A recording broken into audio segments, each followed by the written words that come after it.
Музыка уккандын эч качан пайдасы жок. Музыка угуу бул арам. Исламдагы аалымдардын арасында эч бир талаш жок. Бул жанагы кайсы бир ырга музыка аспабы аралашкан болсо, бул шек күмөнсүз бул арам нерсе. Ошондуктан музыканын пайдасы жок. Албетте шайтан уну пайдалуу кылып көрсөтүшү ыктымал. Музыка уккан жүрөк менен Куран уккан жүрөк эч качан бирикпейт. Ошондуктан музыканы ташташ керек. Куран менен алек болуш керек.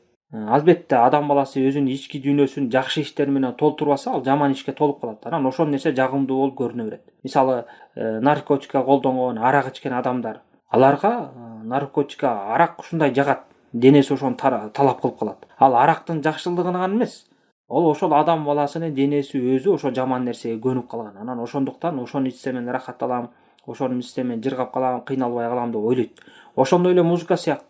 Музыка да ошондой. Адам баласы уга берген болсо, музыкасыз тура албайм, жан дүйнөм кыйналып кетет, уксам эс алып калам, айрыкча мындай музыканы, тигиндей музыканы деп.